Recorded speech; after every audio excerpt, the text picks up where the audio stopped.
পুকুরটা ফুরিয়ালে শিখিলে না কেন ক্ষতি আর বাড়িটার মালিক যে ইঞ্জিনিয়ার উনি ফুরেছে।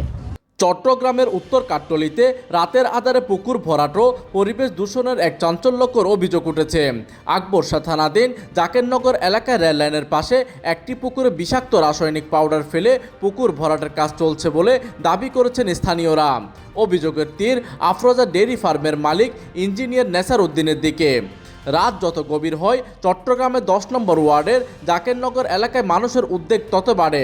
স্থানীয়দের অভিযোগ, এলাকার রেললাইন ঘেঁষে অবস্থিত এই বিশাল পুকুরটি রাতের অন্ধকারে সুকৌশলে ভরাট করা হচ্ছে, আর এই কাজে ব্যবহার করা হচ্ছে জিনসিনা নামক এক রহস্যময় বিষাক্ত পাউডার। পুকুর আছে দুবারে ভরা ফেলে গিয়া কিন দিয়ে না, ওই পাউডারে কিন দিয়ে না, ক্ষতি করে না, পাউডারে কিন্তু বিশেষ করে ক্ষতি করিবে, হাতে কিন্তু পানিও নবিছে, আগুন তো নপুরে ক্ষতি তো করিবই। বিভিন্ন প্রোডাক্টটা উড়ে যেতেছে, মানুষের সমস্যার কারণ হতেছে। এলাকাবাসীর দাবি, যখন মানুষ গভীর ঘুমে আচ্ছন্ন থাকে তখন বস্তা বস্তা বিষাক্ত পাউডার পুকুরে ফেলা হয়। এরপর সেই দুর্গন্ধ আর রাসায়নিক লুকানোর জন্য উপরে দেওয়া হয় ডেইরি ফার্মের গরুর বিষটা। দিনের আলোতে দেখলে মনে হয় যেন সাধারণ বর্জ্য, কিন্তু গভীরে চলছে পুকুর দখলের মহোৎসব।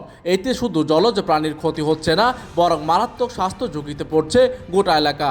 বাড়িটার মালিক যে ইঞ্জিনিয়ার উনি ফুরেছে, ওনার পুকুরে এটাতে মনে করেন এই গরু ফালা দিছে, ওখানে গরু ফার্ম দিছে, ময়লা টলায় পুরি গেছে, এর উপর উনি বস্তাগুলো ফালা দিছে। এখানে একটা বড় পুকুর ছিল, এটা বড় ফেলছে।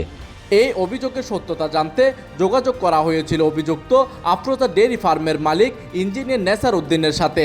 তবে ঘটনার বিষয়ে কোনো সদুত্তর না দিয়ে নিজের কর্মস্থলে ব্যস্ততার অজুহাত দেখিয়ে এড়িয়ে যান তিনি।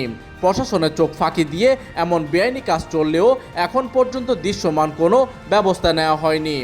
পরিবেশ রক্ষায় প্রশাসন ও সংশ্লিষ্ট কর্তৃপক্ষ কী ব্যবস্থা নেই সেটি এখন দেখার বিষয়। প্রতিনিধির তথ্য ও পাঠানো চিত্রে ডেস্ক নিউজ, দিগন্তের বার্তা 24, চট্টগ্রাম।